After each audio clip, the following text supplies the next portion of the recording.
good afternoon. I've got a loudspeaker microphone today, so it's, I can save my voice a little bit.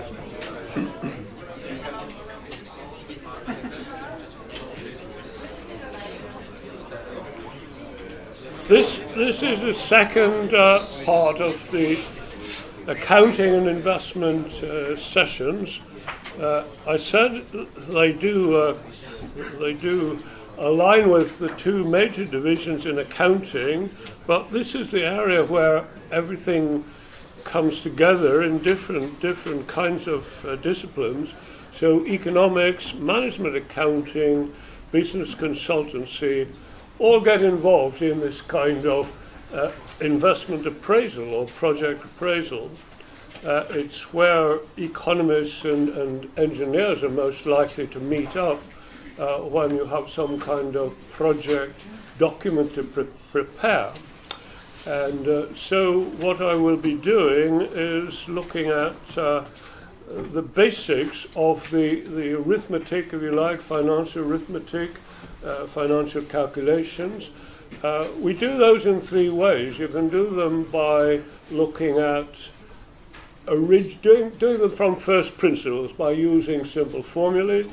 The old-fashioned method was to have great big tables, books of tables, and the modern method, of course, is to use spreadsheets, because spreadsheets were first developed to replace the financial tables, the discount and compound interest tables.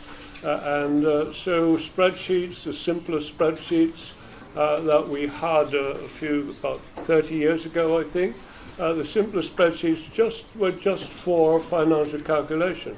But of course, spreadsheets have become multi-purpose with mathematical functions, all sorts of functions built in. But key functions are still the financial investment kind of functions built into the spreadsheet.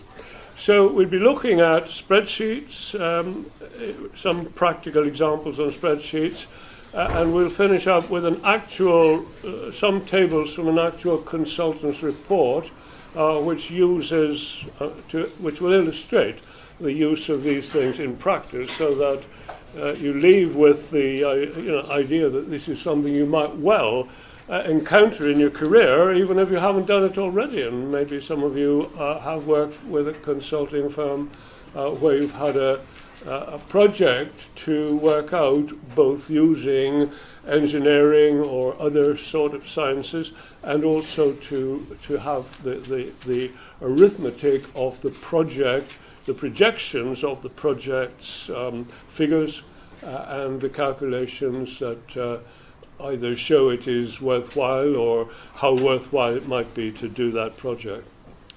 So we're talking here about a standard framework that's found wherever you have a report on a project, whether it's a big international organization like the World Bank, United Nations, aid agencies, or engineering consulting firms. And of course, Britain's engineers are very much involved in consulting around the world. Wherever you go in the world, you're almost sure to meet one of a British sort of management or engineering consultant group doing some project. So we're talking about a different kind of accounting, management accounting, where investment and the flow of returns are in the future. The future returns over many periods ahead, the lifetime or the operating period for the project. That means they're not actual figures, they're estimates, often guesstimates, often best guess. But that's the nature of management, because management and management accountants have to take those decisions based on the best judgment about future kind of costs, future returns from the project over the operating life or the project horizon that you're working to. And of course, many times project costs overrun, the benefits don't materialize as quickly as expected, and so on. And the timing of when the returns come in is pretty vital as well, whether you're getting them upfront or evenly over the lifetime of the project, or very much towards the end. So that is where economists talk about the time value of money. Money in future is what money you're expecting in future is worth less the further away it is, and time is money, people often say. So we talk about the time value of money, and for the purposes of a project which is outlaying a lot of money, a lot of capital right up front, investing in the project, then those important future figures do depend very much on when, in terms of present value, how valuable they are to you now, to set off against the big capital outlay now. Whether they're far in the future or closer is very important. So the timing is critical in all of this sort of activity. So the preference of most people is for money today rather than the same amount of actual money or even real purchasing power 10 years in the future. They're very simple ideas you can adduce here. We prefer to pay our bills next year rather than today. We've got time to save up. There are many reasons for that. One is if you're dealing with just money in its nominal form, then of course inflation is likely to eat away at the future value of that £100. There's also risk involved in any promise of something in 10 years' time, whether it's a government promise or the promise of some business investment, or simply the risk of, people not being alive at the time. Indeed, you may not even be alive yourself, or I may not be alive in 10 years' time if somebody promised me to pay me back some money in 10 years' time. So many of those things are part of the uncertainty about the future, and why we discount the future. That's in everyday speech, discounting the future. You give it less importance than you do the present. But if we if we forget about inflation, or we're going to adjust for inflation, let's say, we forget about risk, or we will adjust for risk or allow for risk in some other way, then the main thing that relates the present to the future or the future to the present is a real rate of interest. If you've got money to invest now, you can simply put it on into some kind of interest-bearing form. And if that is a rate of interest of 5%, it may well include an amount of inflation, expected future inflation built in. It will involve some idea of risk. If you're a business going to a bank to get money and you're a risky kind of customer, you're going to pay a much bigger rate of interest for your cash than a big blue chip company. So interest rates build in all those things, but there is a basic interest rate that relates the future to the present. Most basic real one would be with a government bond promising interest over the next 10 years or 20 years. And if it's a government you trust, and let's assume we trust the British government and the Bank of England, then we expect our money is safe. So there's really no risk. The only risk is from inflation and so on, but we'll forget about that for the moment. So interest rates allow us to calculate different sequences of cash flows as equivalents. Well, the other thing I should have said about your right to get interest, if you're saving, do you have a right to get interest? Fixed rate of interest, or should it be some kind of return related to what you're putting your money into? And that, of course, is equity investment, as we were talking about last time. If you're putting money into something to get a share in the profits, then that's fine. But, of course, there are some ideological or religious reasons why people do not like fixed rate of interest. You're committing to something whether or not the project is successful. And so that sort of involves Islamic banking mostly.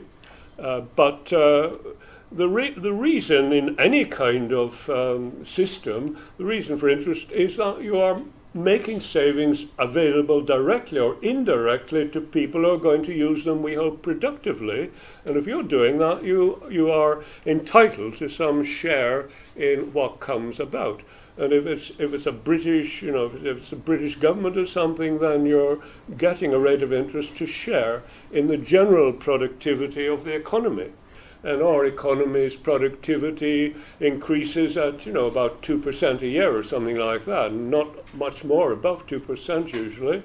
And basic real rates of interest in over a longish period in Britain should simply reflect that kind of 2%, 2.5%.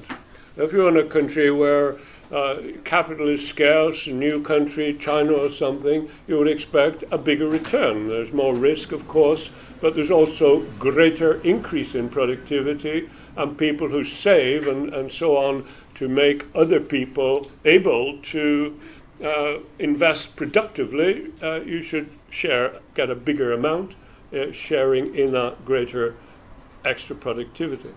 So that's a very general kind of look at interest and so on, but it's a basic fact of life, whatever kind of society you live in. This is the idea of something being equivalent to an amount now, an outflow or an investment. You have some capital to invest, so the negative vector is your outflow of, say, £10,000 or dollars. And if you were able to put that on some kind of deposit or invest in a bond yielding 10%, at the moment, if you were offered a bond yielding a fixed interest of 10%, we would call that a junk bond. You're very unlikely to be sure that somebody could pay you that and pay your money back at the end. But 10% is a simple figure. We used to be able to get bonds of that kind. We can't anymore. But that is simple interest, just pays you or offers you, 1,000, 10% of the capital outlay, an inflow into your bank of £1,000 each year for 4 years, and then at the end of 5 years you get your capital back and the final year's interest of 1,000. So that makes 11,000 at the end. You can buy an annuity. This is part of the pensions industry very much, where you buy an annuity for your capital investment, your pension pot. Some people are forced to buy an annuity with a good deal of their pension pot in this country, but increasingly we're free to avoid annuities and invest our pension pots so much more the way we want to. But that's partly because of the difficulties in the annuity market.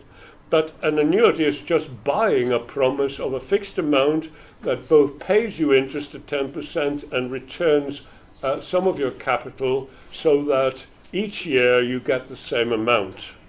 And so a 10% annuity, apart from the administrative costs which you would have to pay as well, you would get £2,638 every year for 5 years.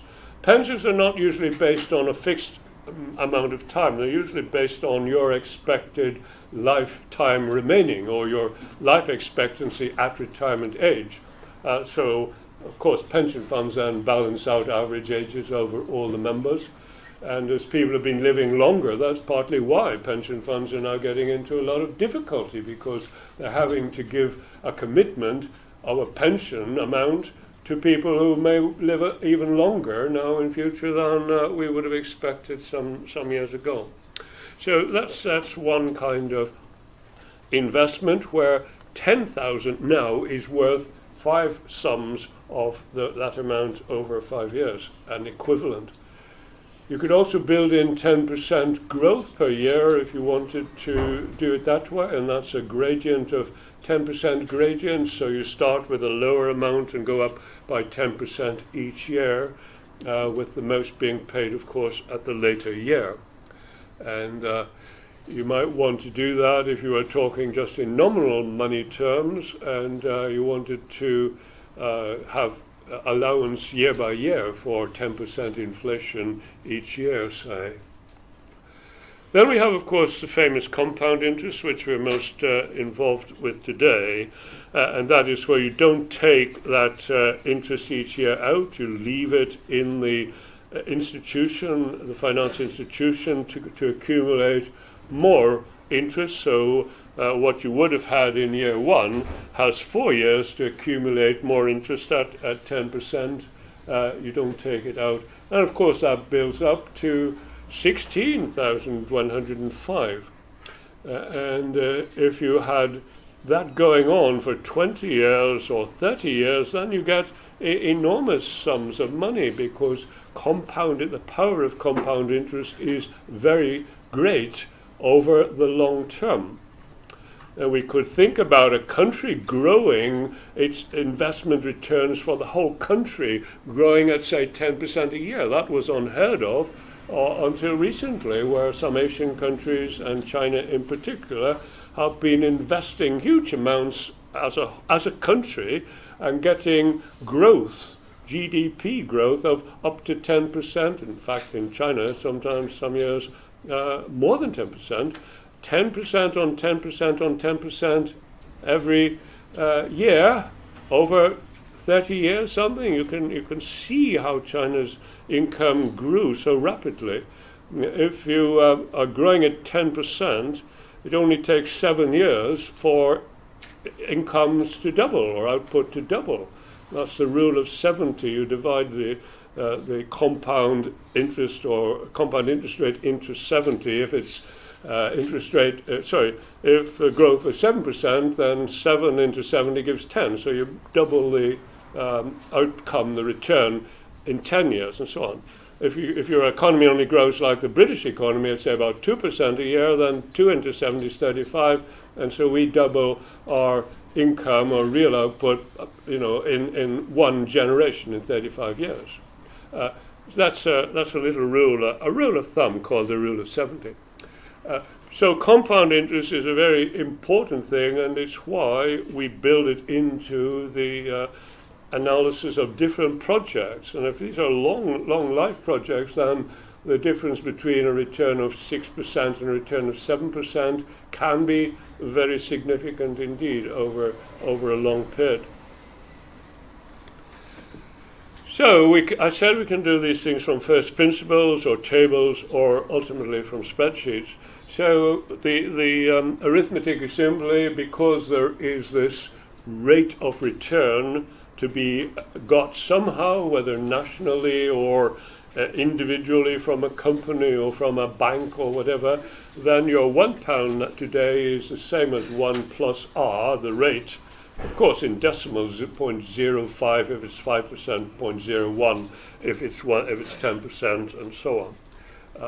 So we can then compound that up year by year or period by period, and of course £1 becomes 1 plus the rate of return raised to the power t, or sometimes n. There's not a lot of standardization of these terms.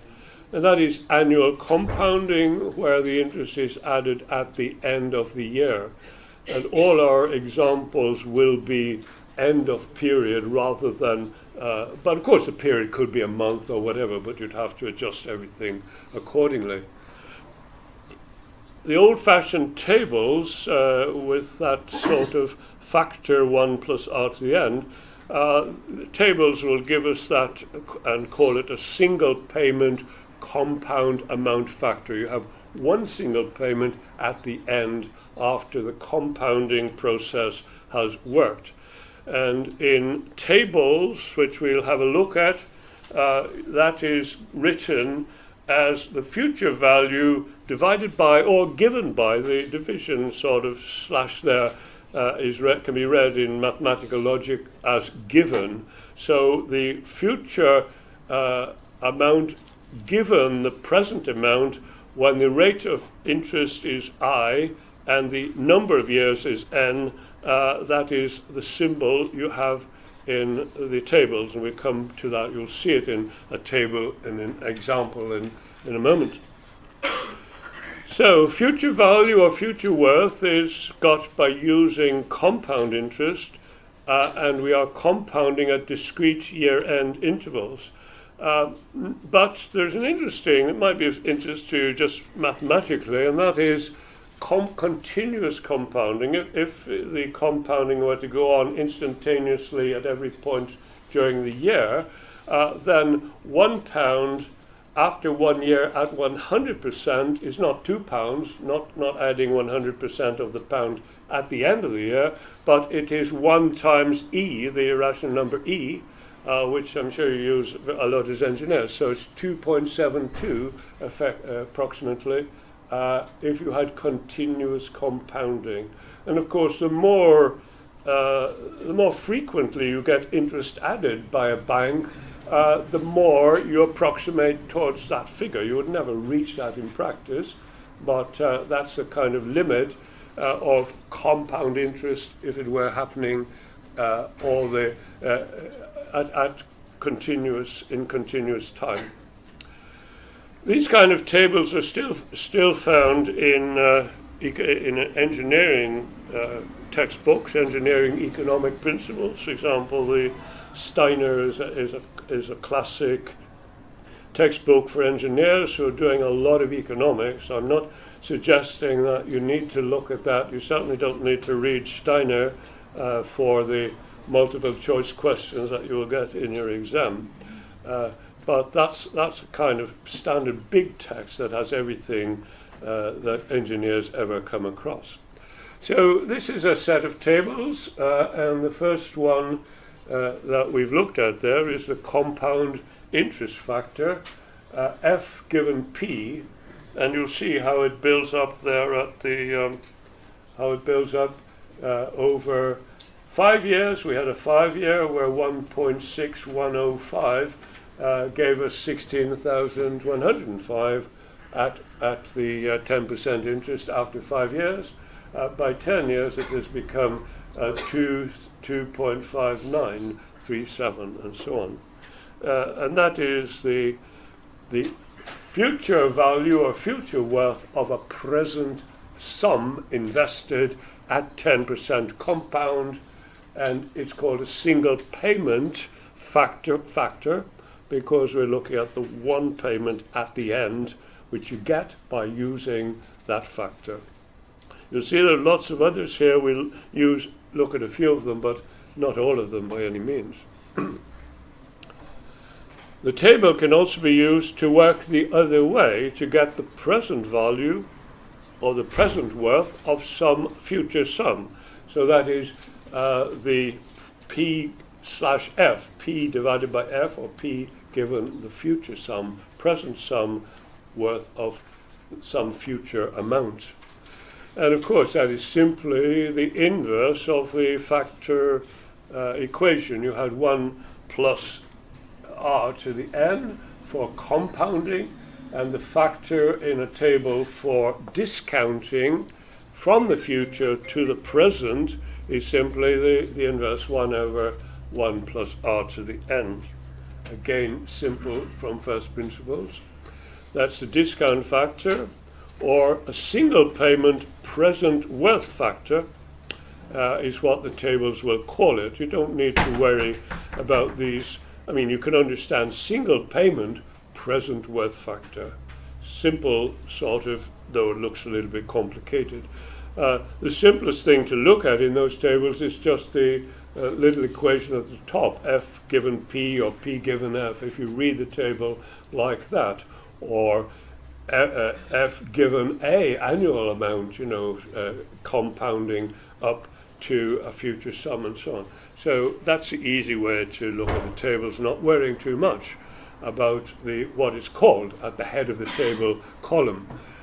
In symbols, it's P given F, present value or worth given a future sort of periods payment, given the interest rate and the number of years ahead that future payment is. So again, we look at single payments columns, and you get the present, the inverse, the present given the future amount, and that is something that you'll see is declining with a 10% deduction after 1 year, giving you that 90.919. So £100 would, in 1 year ahead, would be worth 90.91 to 4 places of decimals.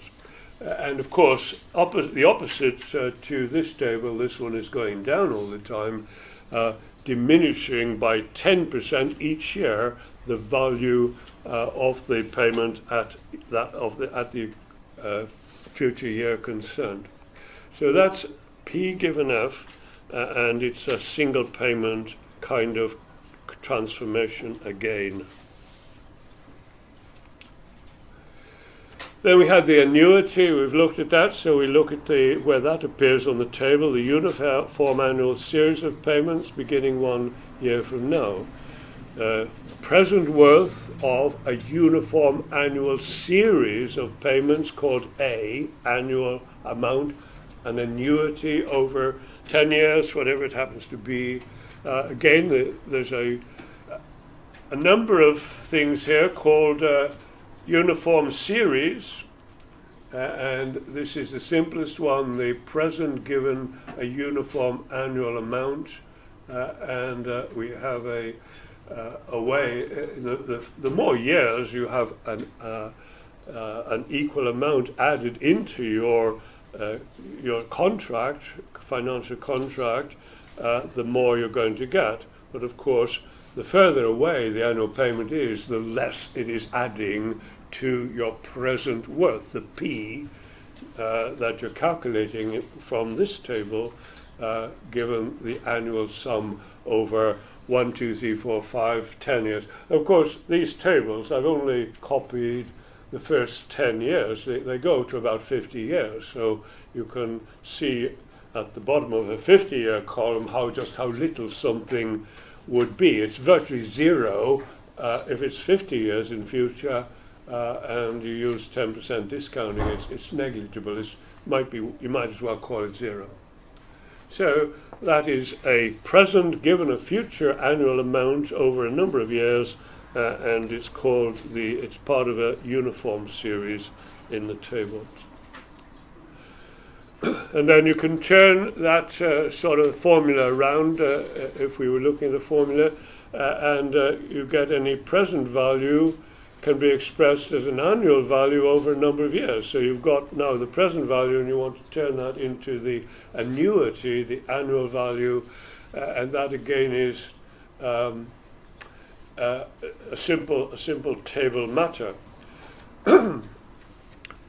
Then there's another trick here that we'll be looking at, which says if you have a series of non-uniform payments, if they are different in each year, and you want to get their equivalent as an annuity, it's a simple matter of using the present value of all those future values, getting them down to one present value, and then applying the annuity formula to spread that present value back over a number of years. So if you have 10 years of expected unequal payments, you then use the appropriate factor, or in a spreadsheet the appropriate formula, to reduce all future irregular payments to the present worth, and then applying the annual value of a present amount.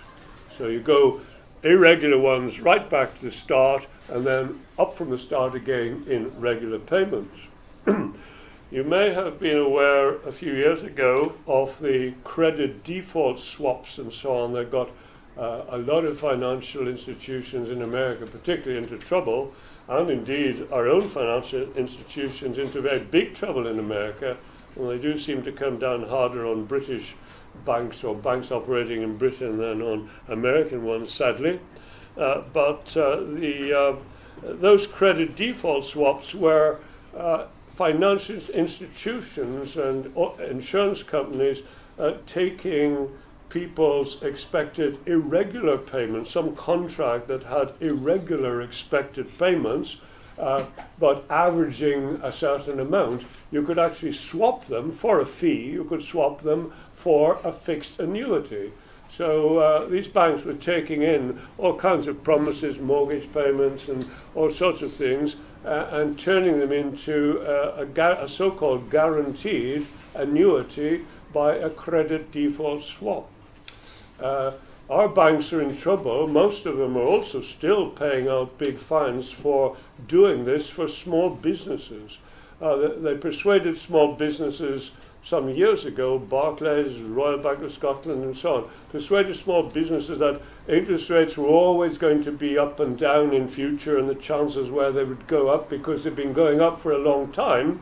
And so they offered small businesses a credit default swap, saying you can fix your interest rate now for as long as your business, goes over the next 10 years or something.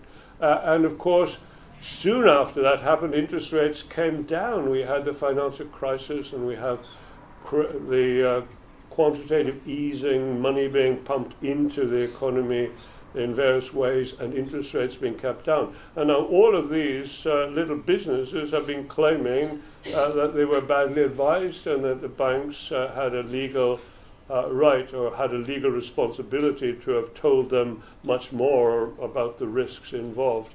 And I don't know, I'm always in two minds about this, because people write contracts and so on, and they should read the small print or take more care about signing contracts. And it seems a bit unfair on the banks to me to always for people to be able to go back and say you advised us badly and so on. Perhaps they were badly advised, but then everybody wasn't badly advised and everybody takes advantage of it. It's like the payment protection sort of insurance that people took out a long time ago on loans from banks, the same sort of thing. Anyhow, that's a credit default swap, turning unequal or uncertain future payments into a contract of certain annual payments. And this factor, of course, is called capital recovery factor, and it is annual given present. So you're looking at paying out or investing a present amount to get an annual equal sum out of that. But the previous thing there, I was really jumping a step ahead there to how you would deal with those unequal payments expected in turning them first into present value and then into annual value through a capital recovery factor. And in that case, it's the uniform series part of a table which shows you an annual value you can get for a present value when it's 10% and an annual amount of 0.2638 when we were investing £10,000. Then you could buy an annuity of £2,638, as we saw in the diagram a bit earlier. And that is annual given present, or annual divided by the present value, and it's an uniform series again. So those are the tables. You can go back to the actual basics of an equation, and that would be the equation if you didn't have tables and you didn't have a spreadsheet and so on. Then you would have to work it out from that kind of mathematical equation. And you can turn that equation around, of course, and invert it and get present value related to the annual value by that equation.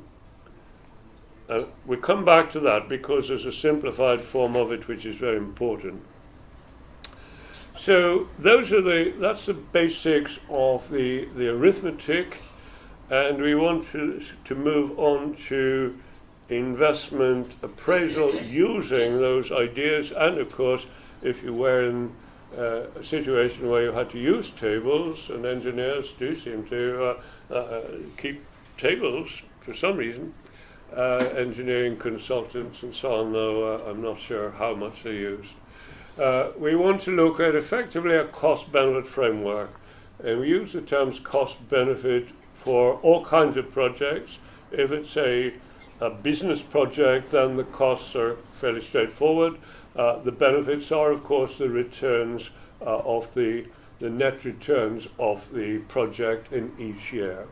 If it's cost-benefit studies of a broader kind, where you're not just looking for money income, but you're looking for values in terms of social benefits, the value of health care, the value of preserving countryside, or preserving shorelines and coral reefs for tourism, all those things. We do put actual values on these things nowadays, and we have investment appraisal, and I'll show you one of those at the end.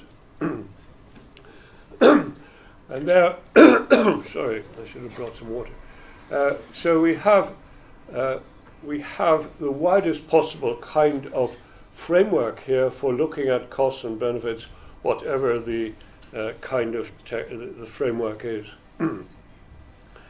And we're here, as I said, to begin with, we're looking at forward-looking investment planning. The information is obviously different, but it's all in a simple accounting system. It's obviously based on a lot of past accounting reports, and a business is always forecasting, partly on the basis of what is done up to that point, but also using judgment to look at the best possible forecast for the future. So whatever the context is, we need clear objectives. We need to look at alternative ways of doing things. So a project report is often looking at at least the most likely ways of achieving your returns, your benefits. And then you're looking for an excess of benefits minus costs. But of course, we are concerned with the timing of each of those different things. So you could have projects that have a lot of costs up front and a lot of benefits later, or a lot of benefits up front and a lot of costs later, and so on. So all of those kind of things, which may be similar projects but have a different time profile, they will be very different sometimes in the value at the present time. And the main way we try to avoid those kind of problems is to bring everything down to present value using equations or tables or spreadsheets. And an important rule always is that you are looking at a project, whether it's in business or whatever, you're looking at a project alone. You're trying to isolate the impact of that project both on costs and benefits from everything else.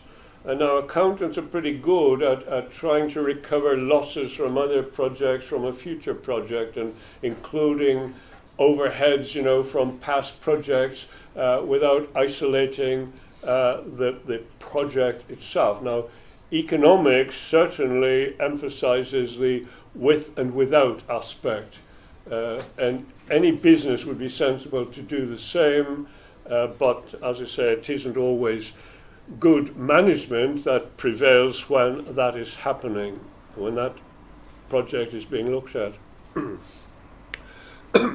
So there's some notation here, BT and CT, benefits and costs at time T, subscript T. It's conventional to use the period 0 as the name of the present time, and that's usually the capital outlay period. But of course, if you are improving an existing operation, then there are ongoing costs and so on, as well as an extra capital outlay. But the classic kind of project is period 0, say 1 year for simplicity, which is the present, and that's when your capital outlay is happening. And then year 1 is the first operating year, year 2, T2, is your second operating year, and so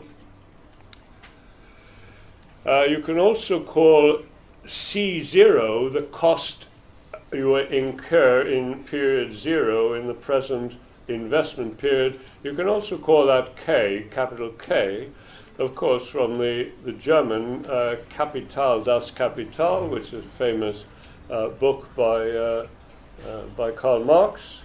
It's also the title of a famous book by one Thomas Piketty, a French economist who's written a massive tome to try to explain why we're getting more unequal across the world and in countries, particularly Anglo-Saxon countries, and how France is not quite the same, and so on. That's the latest Capital book.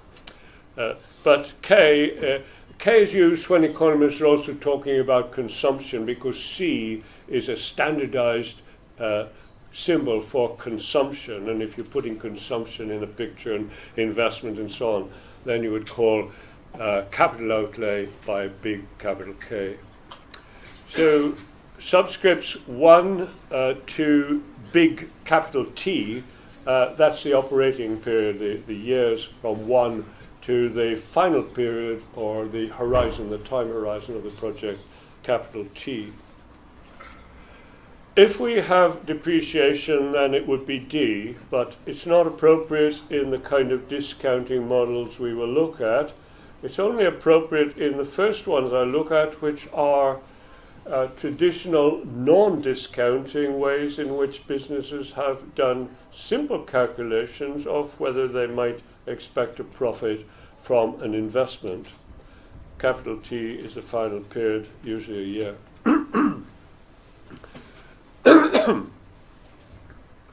So we start, before discounting, we'll start with the ways in which people for hundreds of years have done little calculations on a project that they're investing in. A single entrepreneur, a business, an unsophisticated business would look simply at how long you might expect before you get your capital back. You're investing capital now, and one project promises you perhaps to get your capital back in 5 years, and another project would take 6, 7, 8, 9 years to get your capital expenditure back. Simply in terms of nominal money, you're not talking about the time value of money here.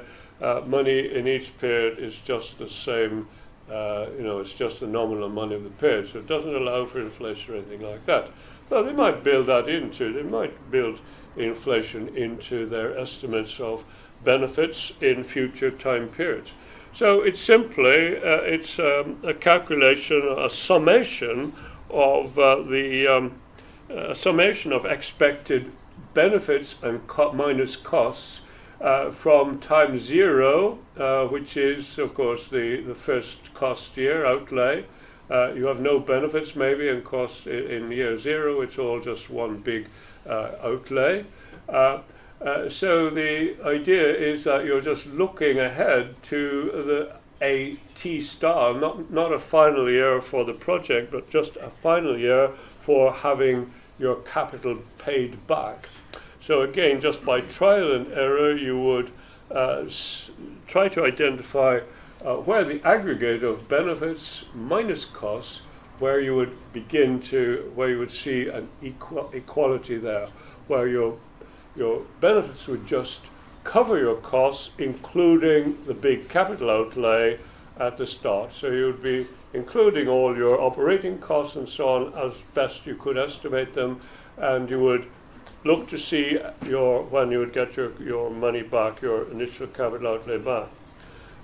And of course, that's a kind of short-term, that emphasizes the short term. The lower the payback period, the better your project for most people. And that again is a kind of discounting. It's discounting everything beyond the payback year completely. But of course, you're hoping, that your project will go on, and then you'll be capital free, depreciation free, and so on, and you will be just pure profit. So that's one rule of thumb, back of envelope kind of calculation. The second one is one we've encountered in talking about those ratios in accounting, and this is the simple accountant's approach before we had tables for discounting and computers for doing it. It's just projecting the formula for for past accounts into the future. And it says we have big K in this case for the capital outlay. We have benefits and costs in operating years, and we have the depreciation in this one. So I said we don't have depreciation in the discounting things. I'll point out why that is. But you look ahead over the period. Again, this is a planning horizon. It could be any number of years. You look at estimates of your benefits or returns in each year, estimates of your costs, and how much your capital has depreciated in that year. And there are various ways accountants have of depreciating capital, straight line, declining balances, and so on, as you go through time. And so you add up all of your net amounts there, including the cost of depreciating the capital. You divide by the number of years you are planning for, and then that average amount over all of the years is expressed as a proportion of the capital investment. And that is your return on capital, just using the same kind of formula as you use for doing the accounts of last year. And you get, with those accounts, you got something called return on capital employed last year or the last 2 years, as we saw. This is just putting that into the future, no time value on period T at all. It's just absolute amounts you can envisage in each year, whether you include inflation or risk factors. You could do it in more sophisticated ways, but it's not involving the formal kind of discounting of the spreadsheet and so on. So that's just something to compare the other things we're going to go on to. And first of all, we look at the equations here of these things. We have the first discounting criterion, and the one that is used completely everywhere. It's the standard one, and it's just called net present value of every item of benefit and cost, and it includes summation from year zero. So in year zero, we assume in the classic case that is zero, and this, of course, is 1, because that is 0, 1 plus r to the 0 is 1. So the formula holds even for year 0, and anything that is in the present time is at present value, and the only item at present value in this is the outlay, the capital outlay C0 or capital K. And then what you're doing is you are discounting all the net returns or net benefits in each year, including year 0, by the discount factor 1 over 1 plus r to the t. We had that discount factor in the tables, and we had the basic equation right at the start for compounding and putting compound interest into reverse, and the formula was 1 over 1 plus r to the t.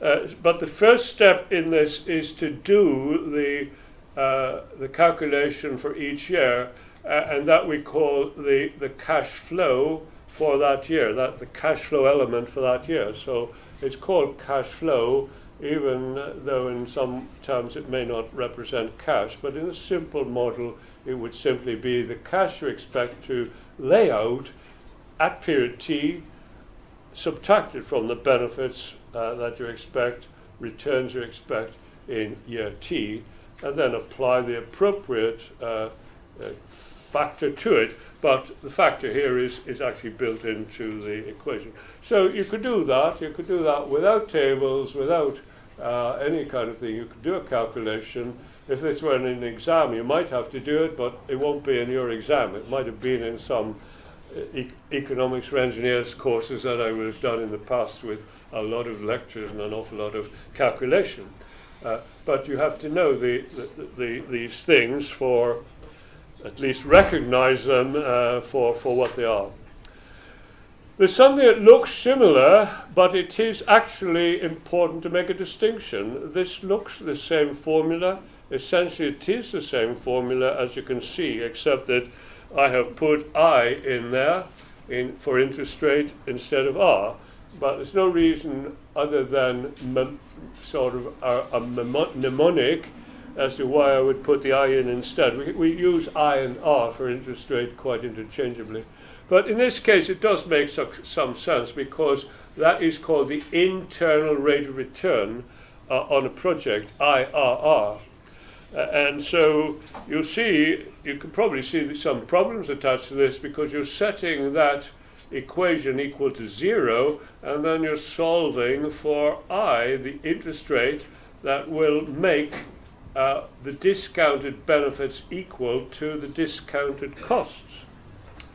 And that, of course, is something that it would be difficult to solve if you know any mathematics. If t there is more than 1, 2, or 3 or something, if you had t as 10 or 25, then you have either an incredible mathematical sort of exercise on, or you simply do it by trial and error. The spreadsheet doesn't even try to do it, by formula. It just does it by trial and error, the way people would have done in the past, finance clerks and management accountants and so on. So what the spreadsheet does is it starts with a 10% discount rate, and if the project is still showing positive returns, a figure greater than 0 on the right-hand side, then it increases the discount rate by a little bit more and gradually works to as close as possible to 0, with obviously a cut-off point after so many places of decimals and so on. So that's the internal rate of return, and I should have said in the previous one, of course, the decision rule, I wrote it down, but I didn't point it out. Decision rule is that you choose projects if the net present value is greater than 0, or the borderline is 0. But you're looking for a net present value of the whole project, which is as high as possible, obviously, and the greater it is beyond 0, the better. Somehow we've got to solve this equation and compare the internal rate of return with an external rate, a comparator.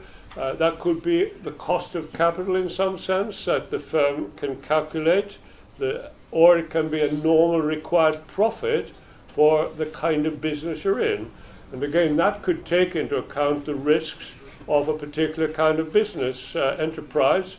So you're looking for a particular internal rate of return that is at least as high as what you're comparing it with.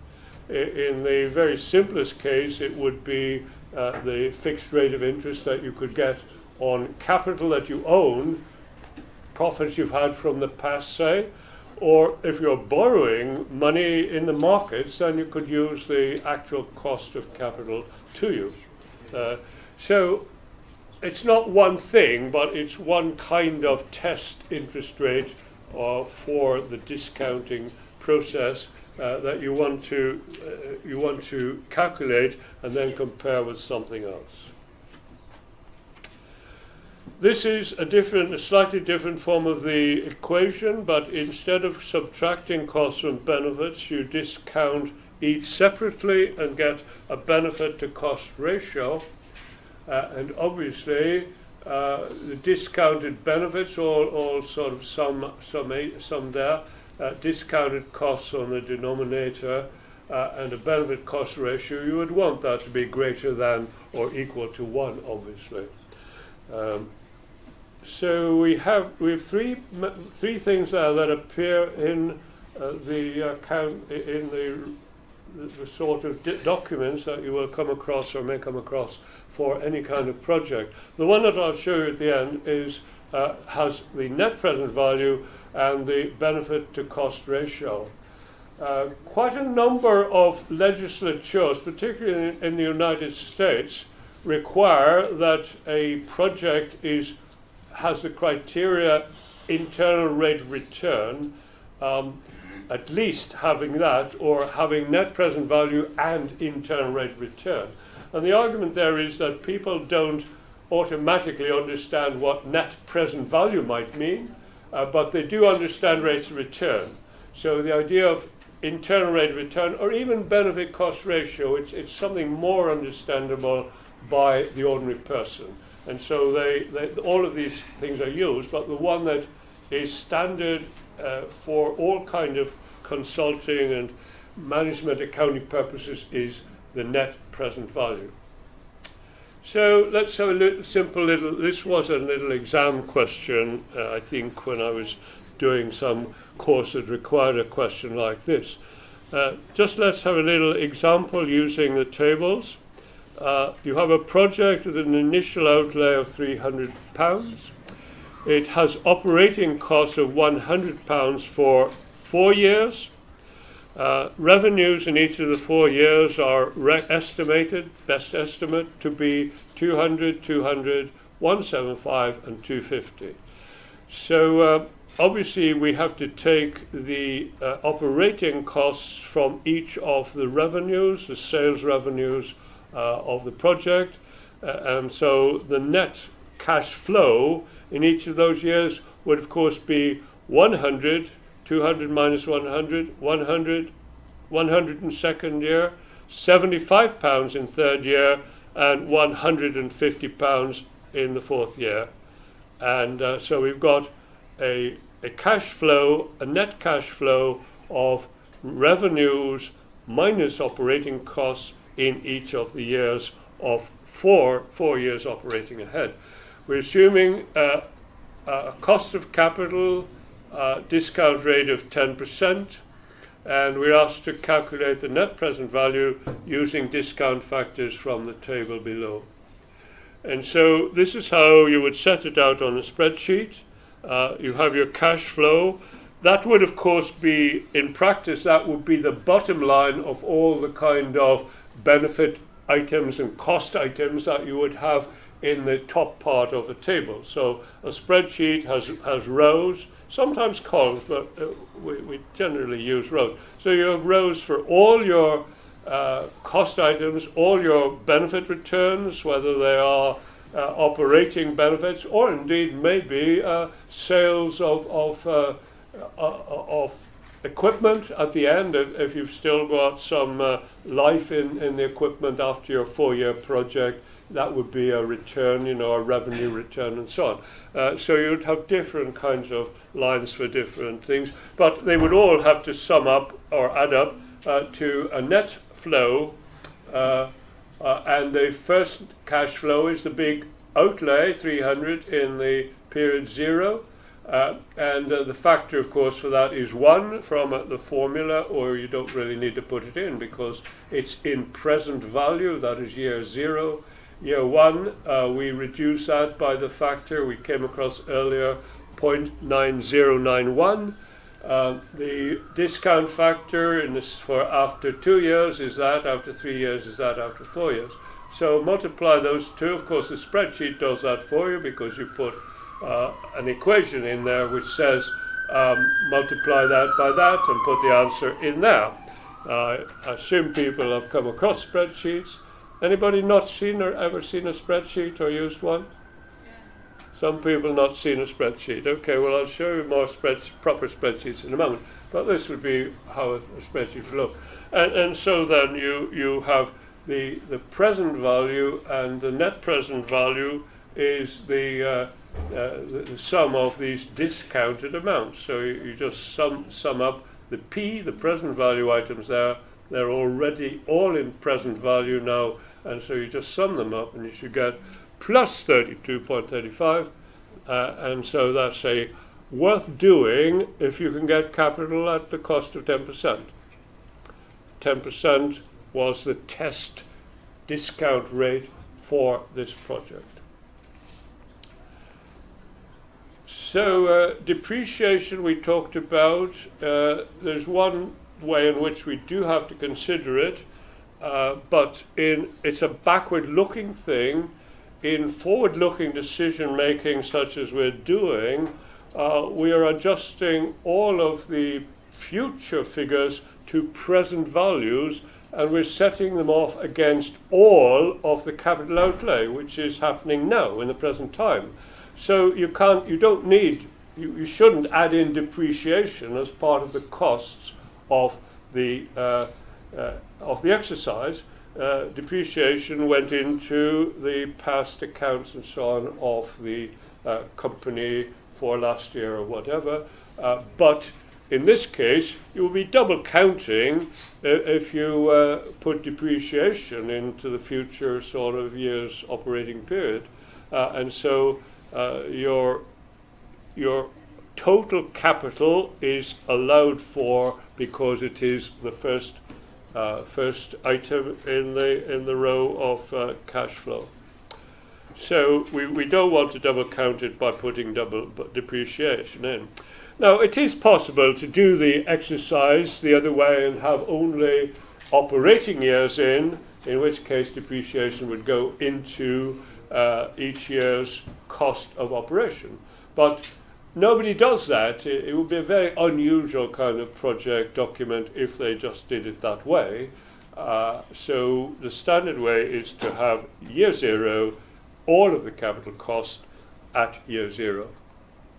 But there is one element of depreciation which does go into a business account for a project, and that is depreciation for tax purposes, because again, we have a backward-looking kind of accounting for past investment, and each year companies write down the book value of their investments for depreciation of the capital equipment and so on. And most tax regimes allow you to set off some value that you've lost, some cost you have in depreciation terms against your profits for this year.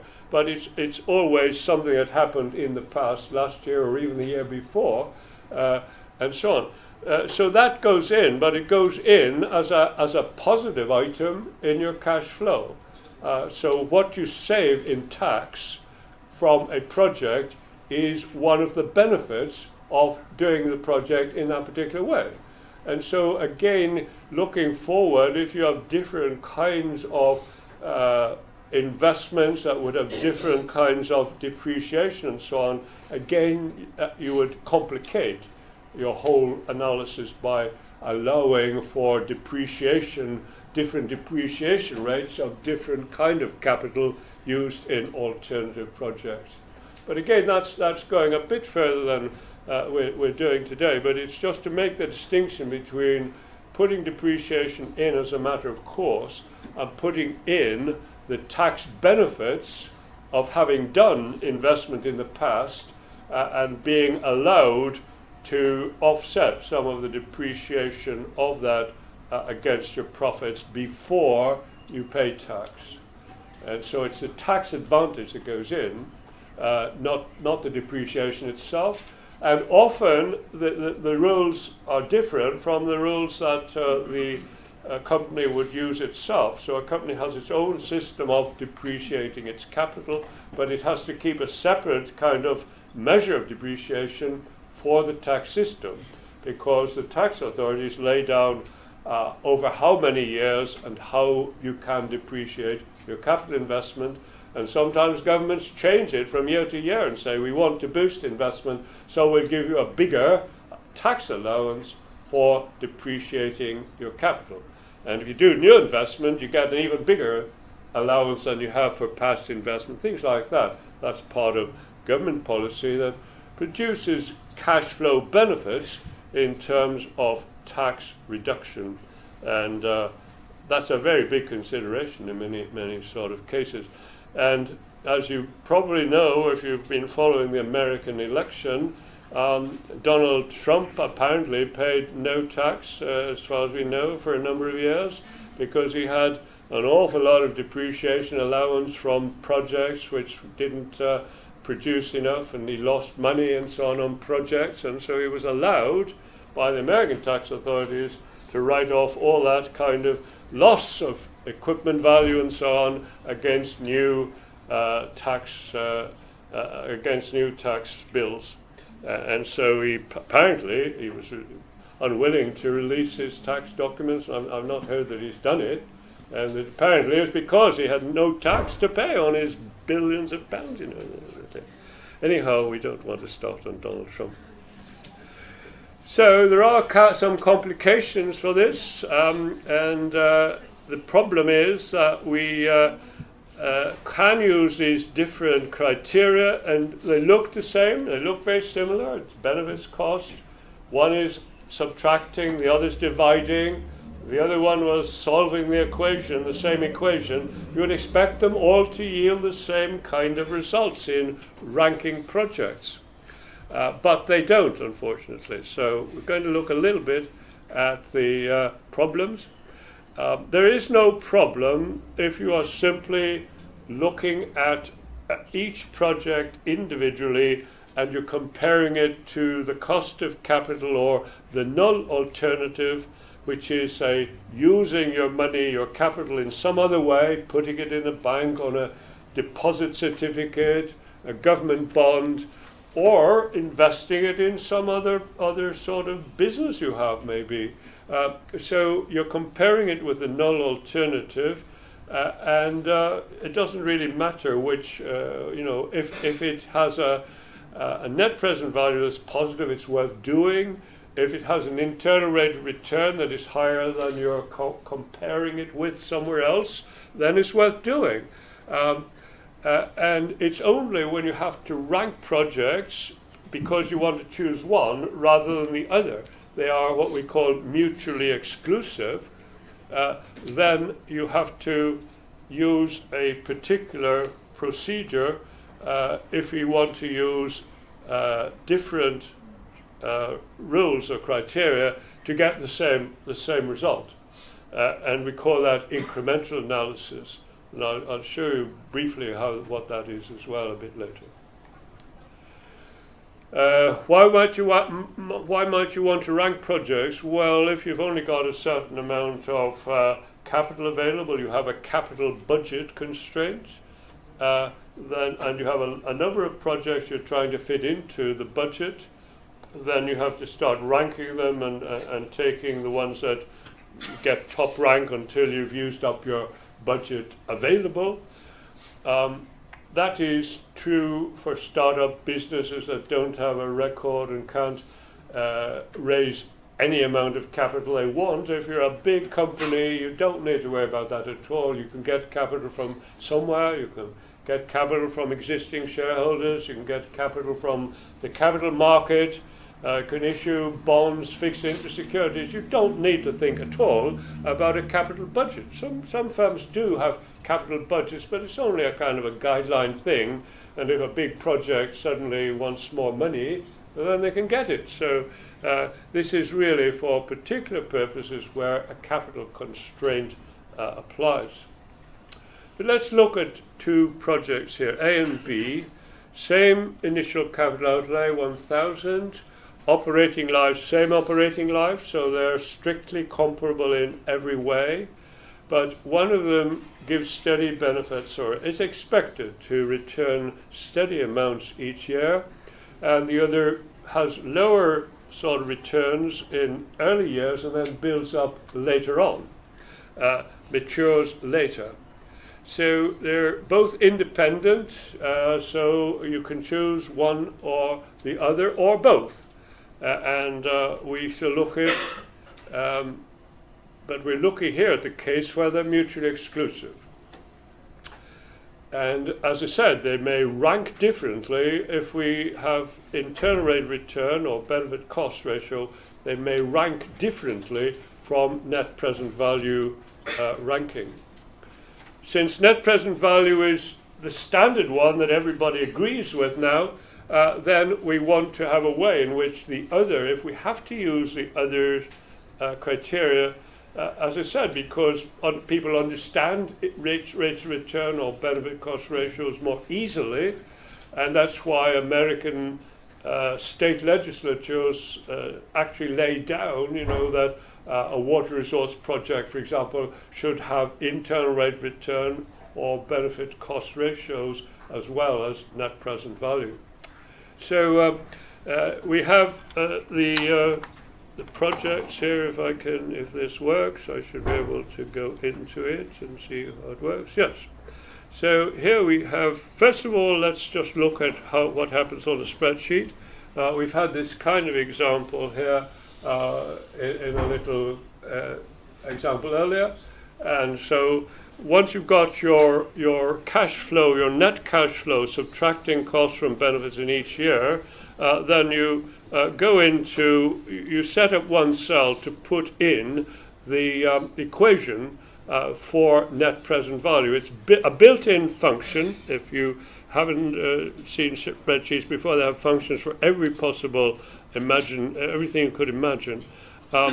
You can actually, I hope this works, you can actually turn that into the equation that you put in there to get the net present value. You do that by pressing Control and the topmost left key, which has a few sort of strange squiggles on it, and people never know quite what it's for. But that's one purpose of it in a spreadsheet. And what you have to do there, as you see, is you actually put into your equation by pointing your cursor, of course, at it, is to put in the B6, that is the cell in which you have the capital outlay year 0. It's already at present value, so you don't want to do discounting. And then you add to that negative amount, you add net present value plus NPV. This is the name of the built-in function, so you just type NPV. In brackets you put the rate of discount that you want. Any spreadsheet, proper spreadsheet, would have a cell from which you actually pick up the discount rate by pointing your cursor at that cell. And then you put a 0, and then you put the list of the cells which contain all of the years 1, 2, 3, 4, 5, 6, whatever the number of years is to discount.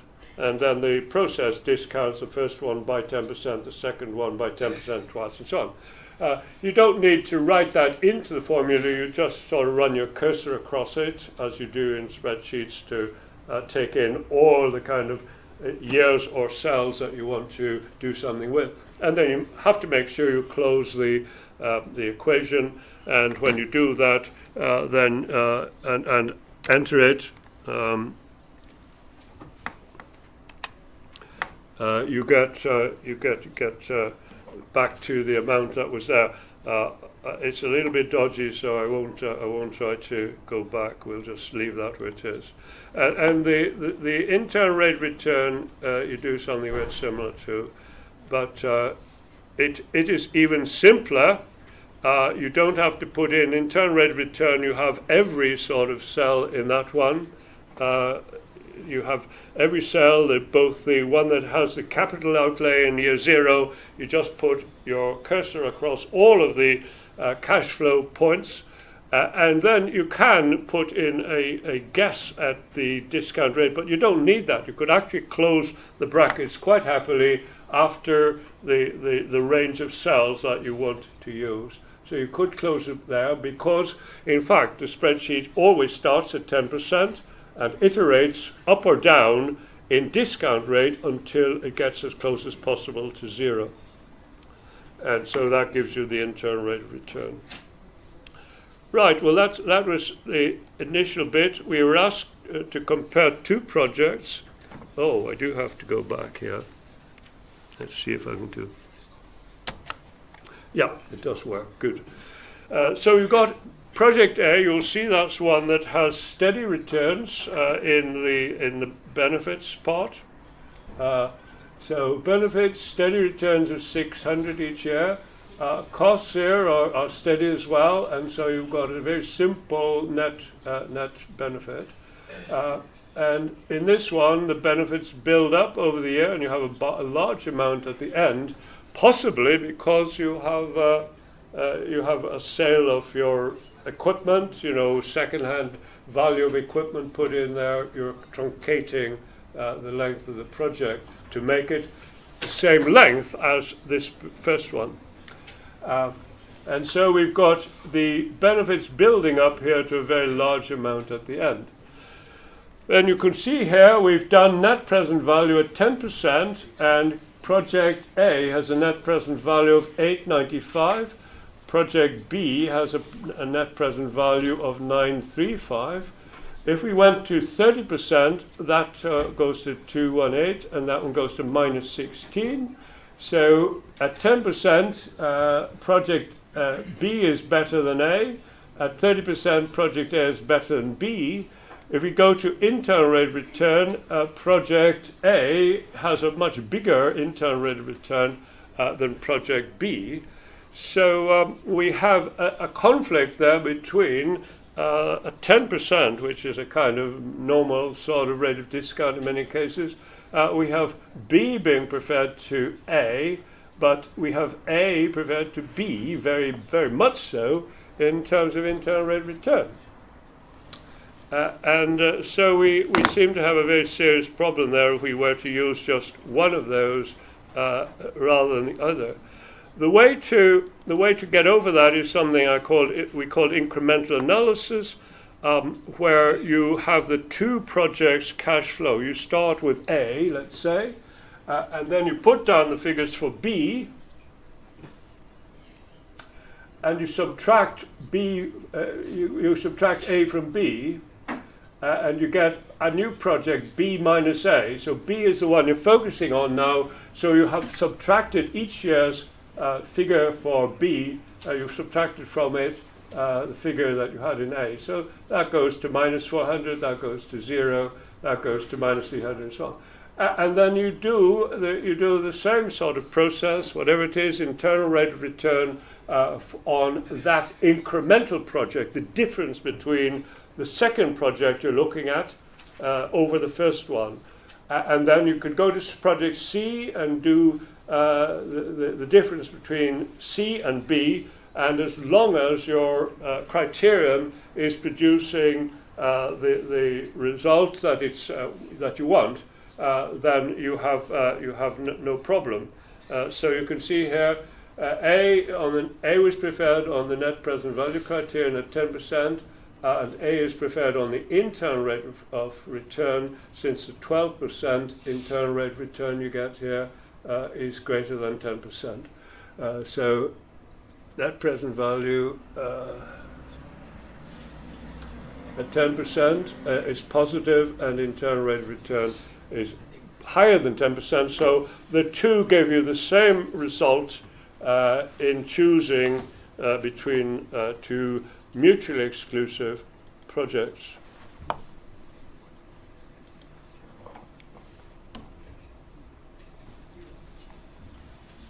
We can illustrate and reason why that is. I think you probably know already, but the intuition is the higher the rate of discount, the more those ones, the big amounts that are away in the future, the more they are written off, in terms of discounting. So we've got the B. A is the steady flow. B is the one that builds up over time. And you can see if you plot the net present value that you get against discounting rates from 0 up to way over 41 there. At 10%, B was preferred to A. I think we've got here. B ranks above A on net present value criterion at 10% discount. And at 35%, B is below A, so A is still positive there, B is negative. The internal rate of return, of course, is where net present value is 0. So where it crosses the line, that is the internal rate of return. 29% we saw for project B, 41% we saw for project A. So you'll see project B, which has all of that big amount at the end, it is quite valuable. It's most valuable if you had no discounting at all, because the big amount, dominates all of the total of returns. But when you start raising the discount rate and you get up to high rates, then the present value falls off very steeply, because those future things are being decreased very, very rapidly at more than 10%, certainly 20%, 30%, and so on. So that's the rationale and the picture of the why you can get these discounting procedures giving quite different results. And so you obviously need to use those things carefully and be aware of the nature of your project and the timing, what the pattern looks like, in order to interpret why you might get different results from particular sort of items. As I said, economists and so on would say, why on earth bother with those other things when net present value is the thing you want everything else to conform to in terms of results? But the only reason I can imagine is the one that we've mentioned, that people, even if they are members of a legislature or laymen discussing public sector projects and so on, they understand rates of return better than they understand net present value. If you wanted to explain net present value simply to a layman, one way of doing it is this: you've got a certain amount, £10,000, to invest, either in putting it in a bank and getting 10% on it, say, or you can invest it in the real project, not a financial investment, a real investment, and you get a certain sort of result, which is a positive net present value. You've done that by 10% discounting.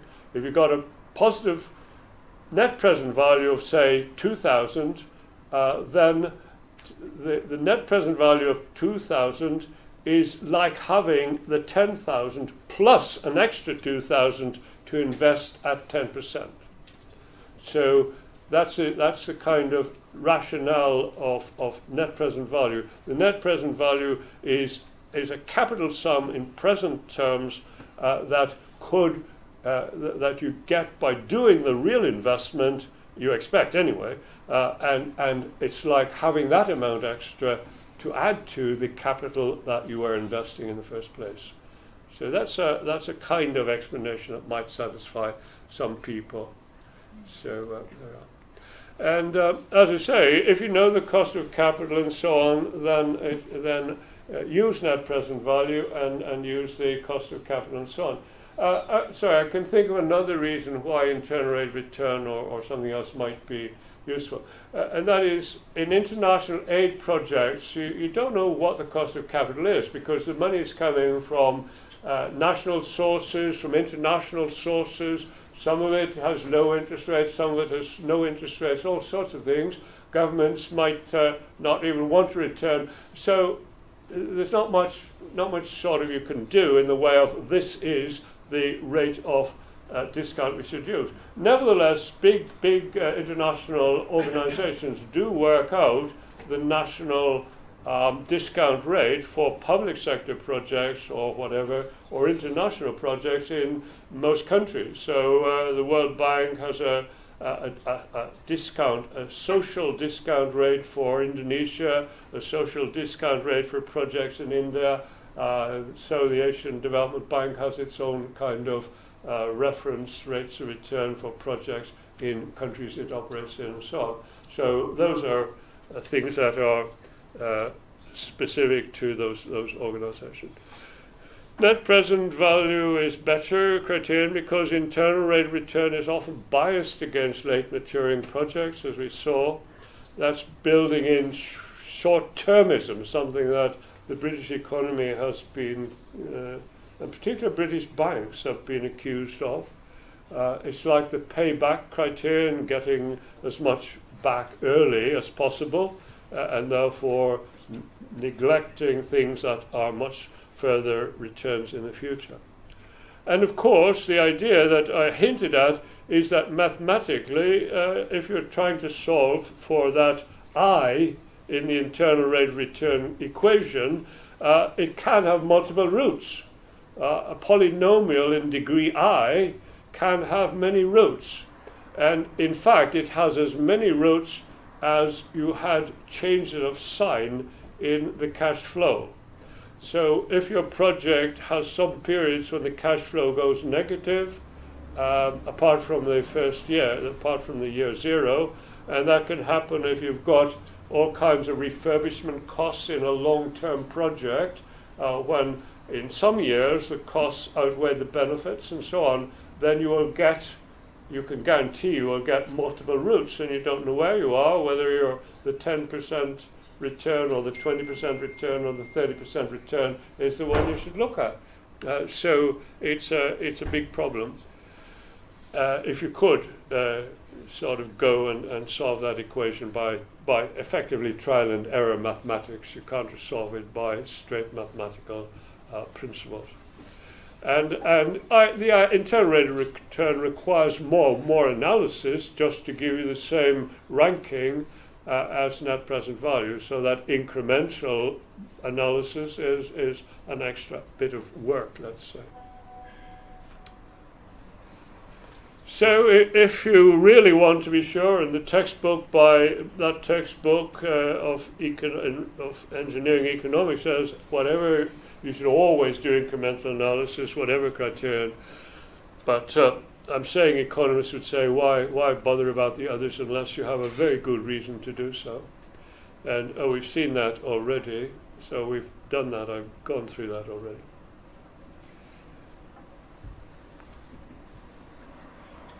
Let's look at projects briefly that have unequal lives, because we've looked at things that have the same lifetime, the same project horizon.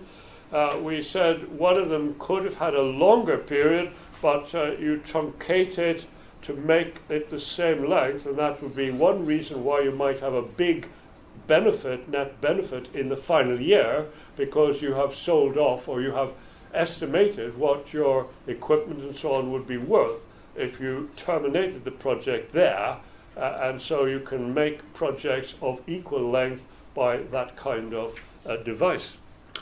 But if we've got different time horizons, then and you've got mutually exclusive projects, then you can't simply compare them by net present value.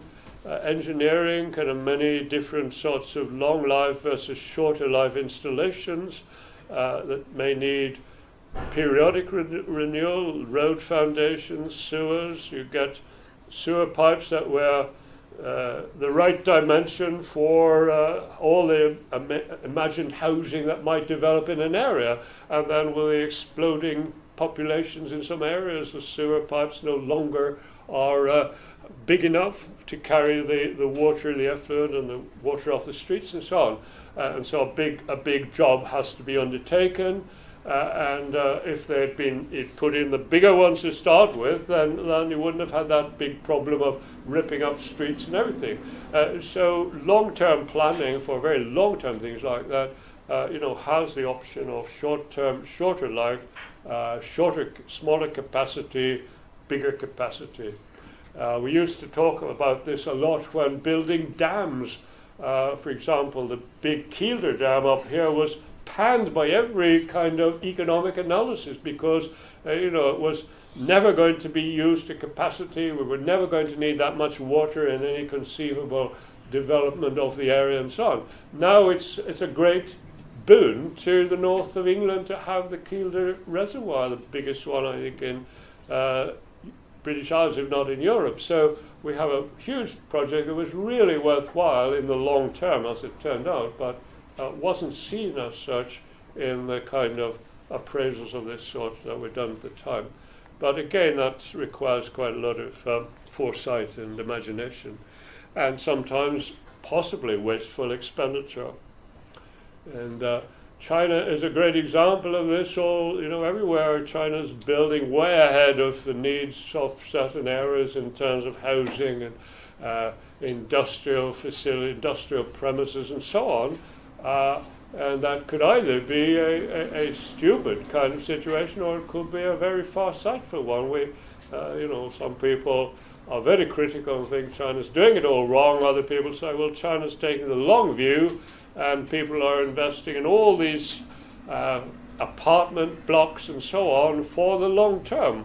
I mean, I know I go to China a lot, and I know one development that is a wonderful development. It's actually an exact replica of a Spanish city called Caracas. It's actually called Caracas in Fujian province. It's got very few people. It's got all these Spanish houses. It's got a big Spanish church, which is not a church. It's actually a wedding hall, but it's built exactly like the big church in the central square of Caracas, which was one of Salvador Dali's places where he lived and painted. And so the square in Caracas in China is Dali Square, and his statue is in the middle of it, and so on. And they're just beginning to have cafes and things there now, but it's been there a long time. There are, about 50 shops, and all of them but 2, I think, have false fronts for the future development when people will open up shops. But they're all there, and they've got these false fronts, with frutas españolas and all kinds of titles, some in English, some in Spanish, none in Chinese. So all of that, is in the future, and the whole coastline along there is being developed for future recreation and parks. Parks are wonderful already. They're building an artificial island. They're building, putting new sandy beaches and so on, all there. They're building golf courses, planned golf courses, but it's all for the future. And people who buy the flats, or companies that buy the apartments, are hoping to make a lot of money in the long term. But it's going to take 10 years before it's all up and running, and it's not just piecemeal. It's one big project for the future. Now, that's China, and you can take different views. Some people are optimistic, some are not. I tend to follow the optimistic views of my Chinese economist friends and so on, but if I were talking to American economists, they would tell me a different story. So there we are.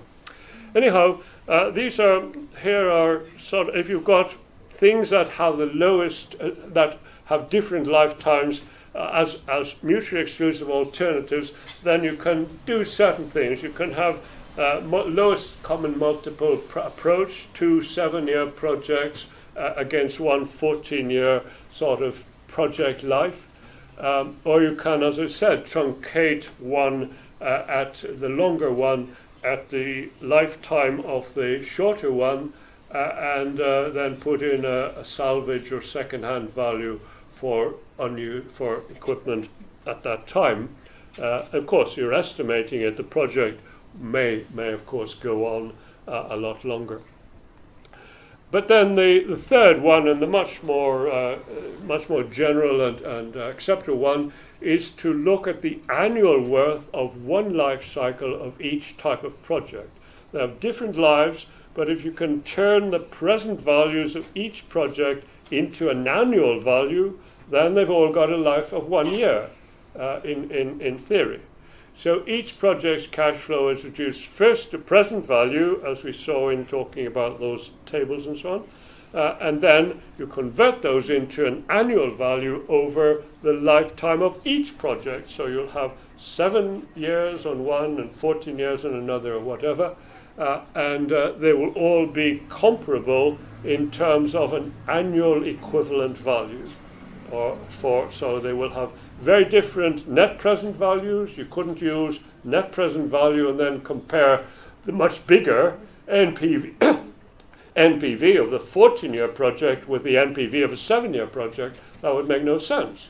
But if you take those net present values for each different length of time and then turn them into annual values over the different lengths of time, a 7-year annuity, a 14-year annuity, then the annual value can be compared strictly. And of course we can find that annual value by the different methods that we talked about. Annual value is like that.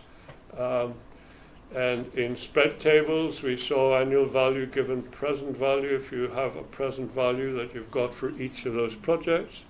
And in a spreadsheet we use a built-in annual payment function which has the label PMT, which has other connotations to some people, but I won't mention what they are. So this is an optimal. Let's look at one example here that engineers use, which is working out the optimal life cycle of a machine or some kind of plant when you're planning for replacement.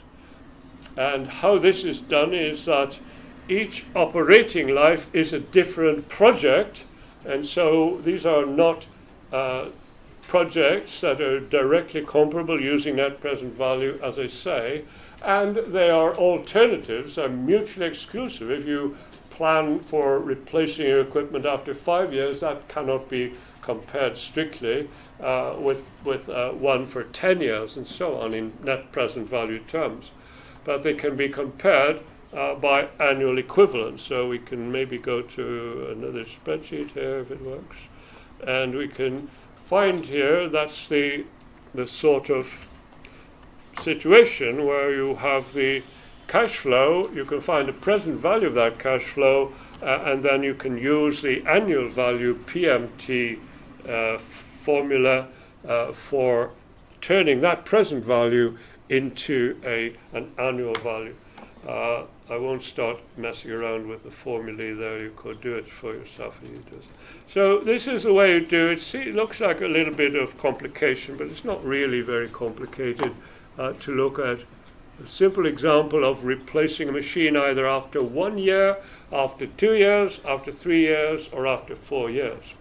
And so you have to work out these things. It's a little bit dubious whether you can do that for one machine. It depends how big and how important it is. But I did suggest last time that there are ways of doing this now that didn't exist before, and that is the kind of accounting by the ABC, the accounting by setting overheads, creating overheads for jobs by coding everything into some accounting coding system.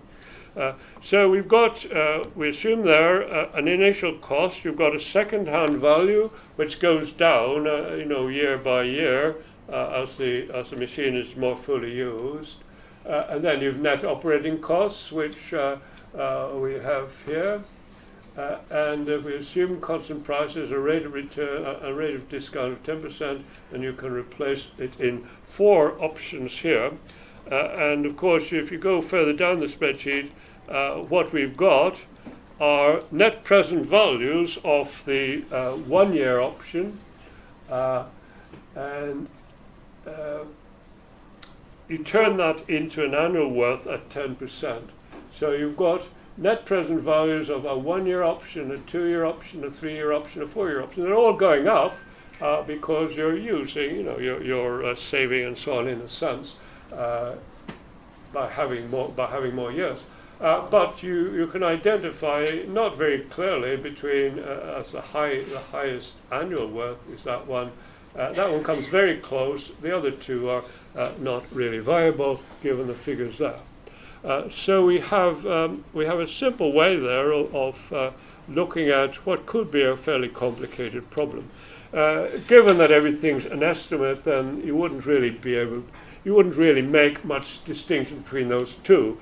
And so you might use judgment to say, let's keep it for 3 years, but that's good information, you see. So you don't have to stick closely to figures that come out of these systems because it's all a matter of estimation that is never very precise to begin with.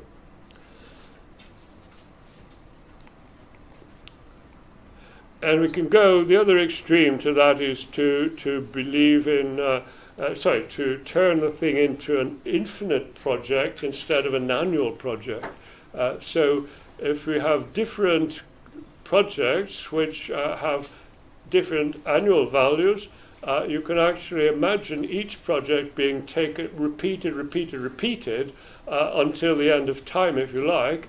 But that has the advantage that you can then estimate the present value of something that is going on for a very long time. It doesn't have to go on really to infinity, just 50 years or something. And this part of the equation here disappears effectively when t is very big. It's a positive number above 1 plus 1 plus 1.1, so 10%. And if you have that raised to a negative figure where t is getting bigger and bigger, then that basically disappears, and the denominator becomes 1 or tends towards 1, and so the equation effectively becomes A equals R PV. And you can then you can then sort of find the present value from the annual value that you have for every project, and the annual value is the one that you'd use anyway. So finally, we come to an actual consultant's report. I didn't give you a break because I thought we'd go through this faster than this, but sorry, well, people left in the middle anyway last time. So, yeah, this is an actual report commissioned by the Department of Environment. I'm privileged to have this information from some of our friends in the civil engineering department that I've worked with. This was a project, it's quite a few years ago now, but it's about a common project even around here where you've got old mine workings of different kinds. There's a lot of mines of various kinds around this area, not just coal mines, but water leaks out of them and into rivers and so on, and it includes chemicals that are dissolved in the water, and in some cases it's very colourful. So in the tin mines and other metal mines down in Cornwall, water escapes from mines and goes into the rivers, and sometimes the rivers flow red like blood. And so we had a project, this project was to look at the costs and benefits of different ways of reducing that or cleaning up the estuary of the River Fal in Cornwall. And the consultants looked for the benefits, to compare with the costs, and they looked at the benefits in all sorts of areas: benefits to conservation, benefits to recreation, benefits to voting, tourism, a particular industry, calcified seaweed industry, which was threatened by the particular minerals that were sort of dissolved in this mine water.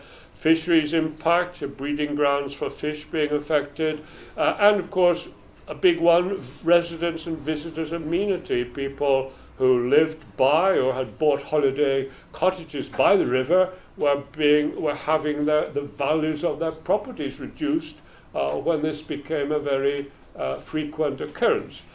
So all of those are valued. This is why I said earlier on that this can be cost-benefit analysis that includes figures that are not received in terms of money, but can still be valued. So environmental consultants and so on have all kinds of ways of trying to discover how people's values are affected by these things, and put money values on things that you think might not be easy to do.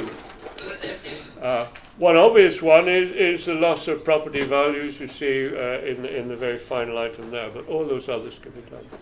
So you have to consider only the costs and benefits that are additional to a baseline. So the project has a baseline. There are still some costs incurred and so on, even with no treatment. Additional benefits of each option were estimated against no treatment. It was a social and environmental project, and in Britain the social discount rate for public projects like this was 6%, real discount rate. The report does what one should always do, and that is look at the worst case scenario, the best case, and the median case. And that's one important way of introducing all the risks and so on that people might be able to estimate for different outcomes, different inputs and outcomes. it used two criteria, one of which was the benefit cost ratio that I've mentioned. And here you have two tables from the report. You'll see that it does what I've been talking about. It gives you the upper bound and the lower bound to values and benefit values and lower bound treatment costs. You've got no treatment, you've got 6 pumps. These terms I have forgotten, oxidization and ionization and things come into it. All sources and 6 pumps. You have the upper bound, you've got the median estimates, you've got the lower bound benefits and the upper bound costs.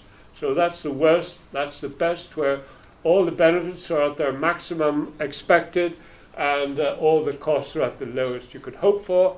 And then we have present value of additional benefit as against the no treatment option, present value of treatment cost, net present value down this column in each case, and benefit cost ratio.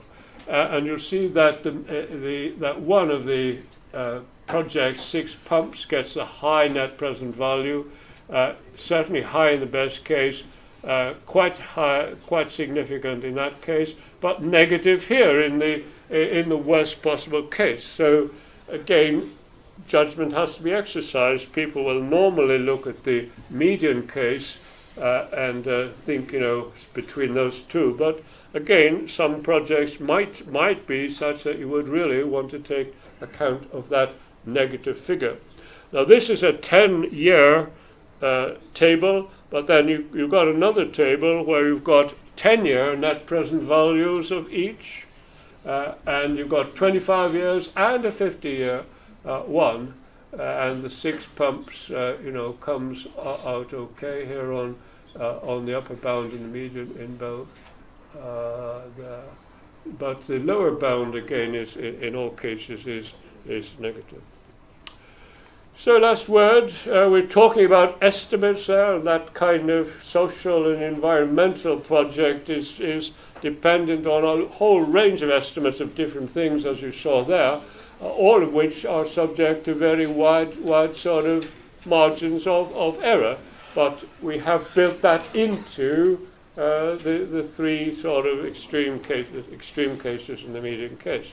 So if you saw a project document that only presented one figure, you should certainly be wary of it, because it's unlikely to be anything so precise. Costs can be underestimated, benefits uncertain. That's not such a big problem, because if you're dealing using the same methodology with a lot of different alternatives, then the same kind of overestimate of costs and underestimate of benefits is probably likely to be similar in different cases, so different projects, but that's perhaps being a bit optimistic. Much depends on good management accounting judgments of figures and risks. The technical points we wanted to stress were that NPV is a standard criterion that others should be trying to get towards.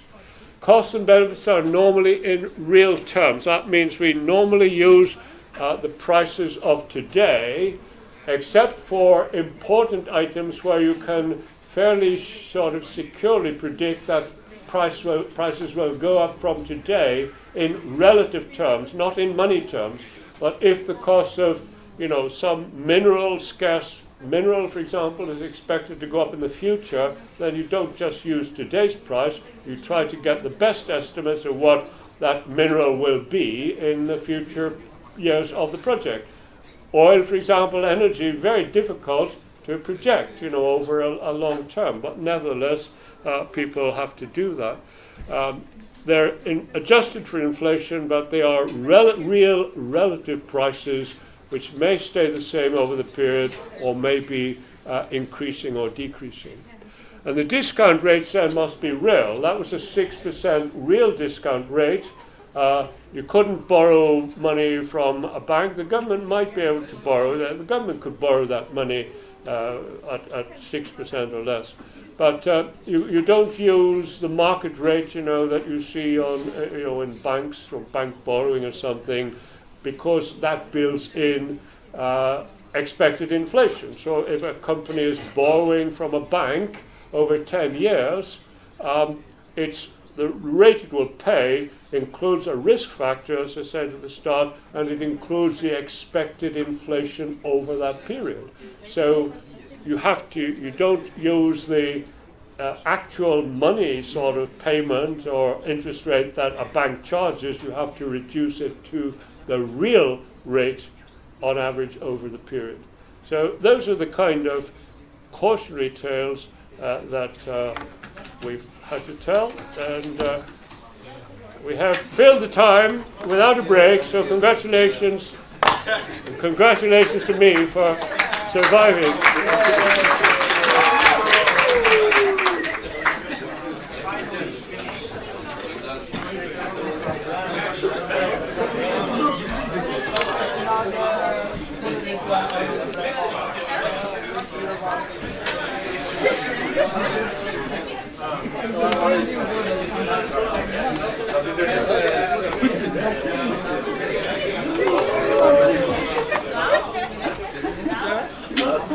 Will you put this PowerPoint on the blackboard?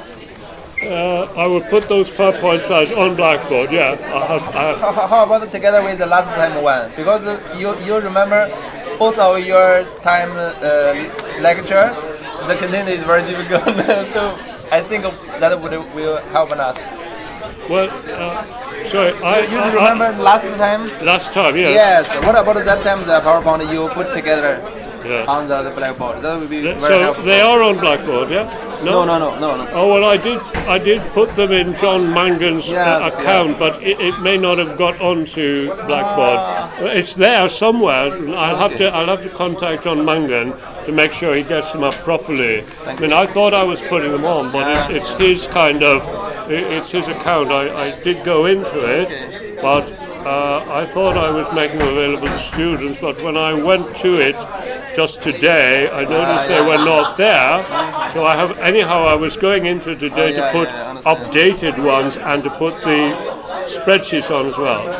They will all be there, yeah. Okay. I guarantee you. I'm sure John will make sure they're there. Okay?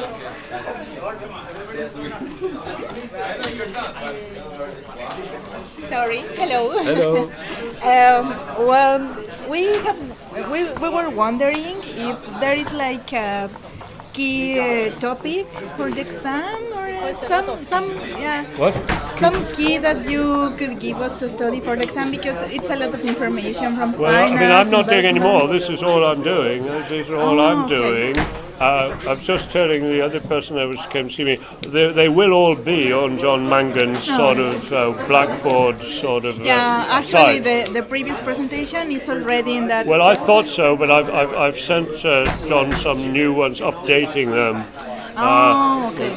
No, I don't think there's any change to the accounting ones, but I think I sent him the updated ones with the latest BP figures and so on in, though it didn't matter too much whether it was an earlier BP account or not. But I thought I'd put this lecture on, but when I went in to tried to see it, to put an updated version on, I couldn't find it on John's Blackboard. But I will check it out with him, and the lecture slides and the spreadsheets will be there as well, so you'll be able to look at them for yourself. Actually, I saw them. I think they are two spreadsheets and the presentation. Well, in that case, it's gone on already, but I wasn't sure about that. Yeah. But nothing that is special. There's nothing else. I didn't actually. I think I should switch to something off here. Function 10.